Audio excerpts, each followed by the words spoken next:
IIT Madras के एक data analysis की रिपोर्ट से इस पूरे नीट 2024 का जो पूरा विवाद चल रहा है इसमें एक बहुत बड़ा मोड़ आ गया है। आईआईटी मद्रास से सेंटर ने रिक्वेस्ट किया था डेटा एनालिसिस करने का, और जो डेटा एनालिसिस का रिपोर्ट आया है आईआईटी मद्रास के रिसर्च के बाद वो ये है कि नीट 2024 में बहुत बड़े स्केल पे कोई भी मॉल प्रैक्टिस नहीं हुआ है, ना ही कोई बहुत बड़े स्केल का एबनॉर्मेलिटी है। क्या कहता है ये पूरा रिपोर्ट, इस पर डिटेल में जाएंगे। आज जो एक बहुत अहम सुनवाई होने वाली है सुप्रीम कोर्ट में, इससे पहले जो सुनवाई हुई थी उसमें जो सीजीआई की बेंच है उन्होंने कुछ सवाल पूछे थे और सेंटर से और एनटीए से दोनों से ही एफिडेविट मांगा था।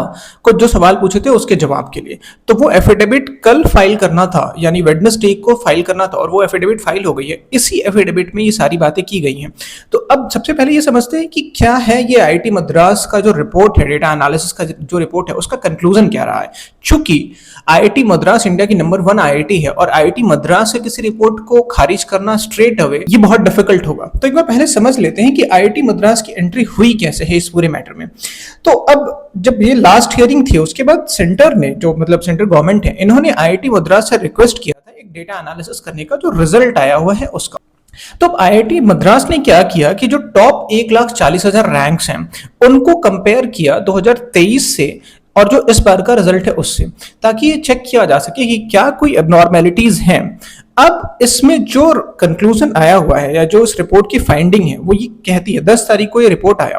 अब इसमें जो फाइंडिंग है इस रिपोर्ट की वो ये कहती है कि इस रिपोर्ट में ना तो मॉल प्रैक्टिस की बात आई है सामने, किसी भी तरीके की मॉल प्रैक्टिस की बात सामने नहीं आई है, जो मास मॉल प्रैक्टिस की बात है, ना ही जिस तरीके के दावे किए जा रहे हैं कि किसी एक सेंटर से बहुत सारे स्टूडेंट्स का सिलेक्शन हो गया है, ना ही लोकलाइज सेट ऑफ कैंडिडेट्स को बेनिफिट मिलने की कोई बात सामने आ रही है। जो नंबर बढ़ा होने का जो दावा आ रहा है, अब जो सेंटर का कहना है एफिडेविट के थ्रू, वो ये कहना है 550 और 720 नंबर्स आए हुए हैं, जो कि बहुत मतलब बहुत डिफिकल्ट होता था पहले अचीव कर पाना और एक बहुत अच्छा नंबर माना जाता था।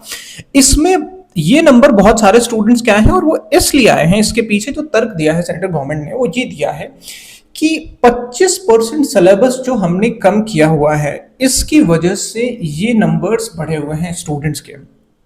अब जो आईआईटी मद्रास की रिपोर्ट है और जो इंडोर्स के हैं इनके डायरेक्टर साहब ने, वो ये कहता है कि हमने 2023 और 2024 का जो डेटा था उसको हमने कंपेयर किया। अब मैं कोट कर रहा हूं जो मीडिया में रिपोर्ट छपी हुई है, the IIT Madras report endorsed by its director maintained that the analysis of the 2023 and 2024 NEET UG data could lead to an inference with confidence that there has been no abnormality which has affected the result।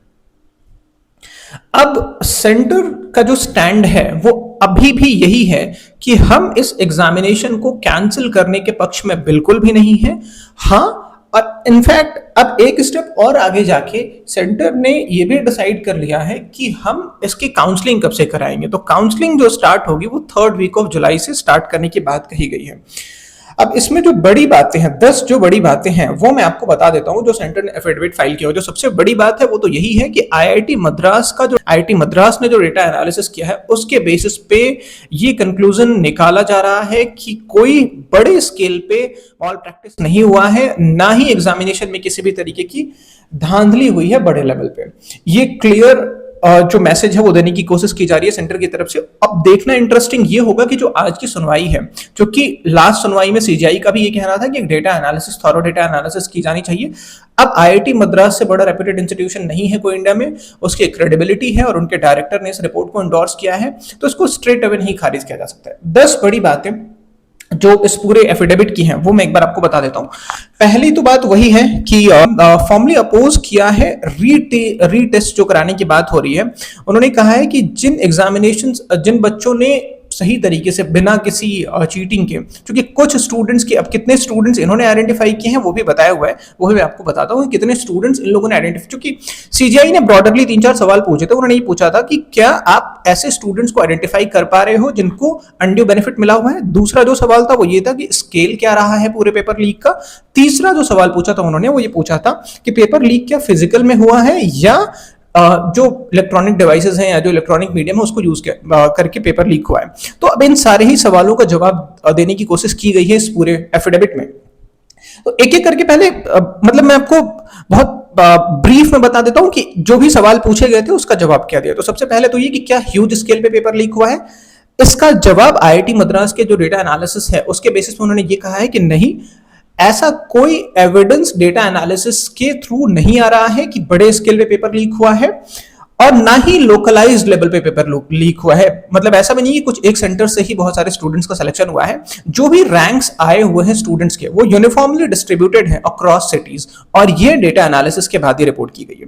दूसरी चीज जो centre जो CGI ने पूछा था वो ये पूछा था कि जो पेपर लीक हुआ है वो क्या डिजिटली हुआ है या फिजिकली हुआ है। उसका जवाब इन्होंने ये दिया है, और पिछली सुनवाई में भी जो काउंसिल्स थे उन्होंने ये कहा था कि एक टेलीग्राम चैनल के बारे में बताया था कि वहां पे क्वेश्चन पेपर सर्कुलेट हो रहा था। उस क्लेम को भी रिफ्यूट किया है, उस क्लेम को भी कहा है कि वो क्लेम बिल्कुल गलत है। जो क्वेश्चन पेपर या जो वीडियो सर्कुलेट हो रहा है टेलीग्राम वालों वो फेक वीडियो है।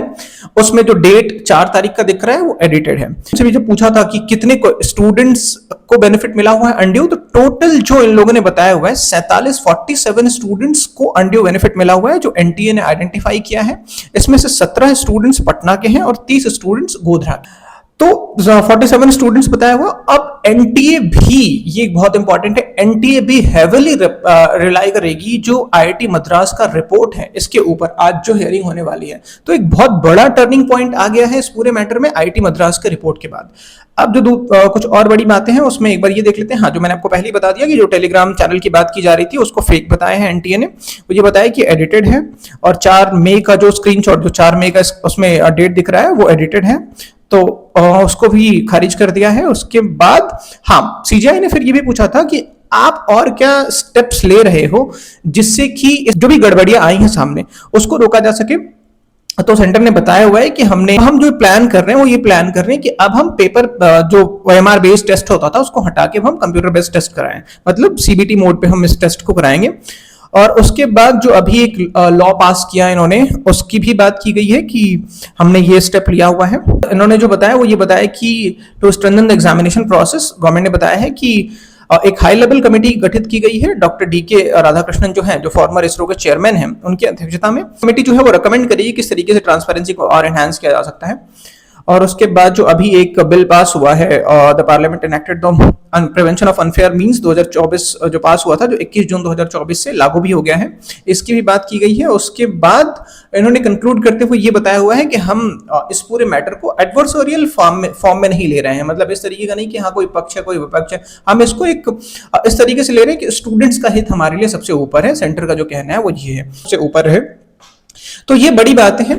जो भी क्लेम्स किए जा रहे थे उसको एक तरीके से रिफ्यूट करने की कोशिश की गई है इस एफिडेविट के माध्यम से। और इसमें जो सबसे बड़ा जो डेवलपमेंट है वो ये है कि आईआईटी मद्रास अब ये क्लेम कर रहा है, आईआईटी मद्रास का जो डेटा एनालिसिस है उसके बेसिस पे ये क्लेम किया जा रहा है कि इस एग्जामिनेशन में बड़े लेवल पे रिगिंग नहीं हुई है जिस तरीके का क्लेम किया जा रहा है। तो अब देखना इंटरेस्टिंग होगा किस तरीके का डेवलपमेंट होता है। आज इस रिपोर्ट को किस तरीके से सीजीआई लेते हैं, पूरी जो बेंच है वो किस तरीके से लेती है। चूंकि डेटा एनालिसिस की बात की गई थी पिछली हियरिंग में भी, तो आप बने रहिए हमारे साथ। जो भी मेजर अपडेट आता है आज की इस पूरी सुनवाई में वो आपको बिना सनसनी फैलाए हुए है, बिना पैनिक फैलाए हुए आपको एज इट इज बताए जाने की कोशिश की जाएगी।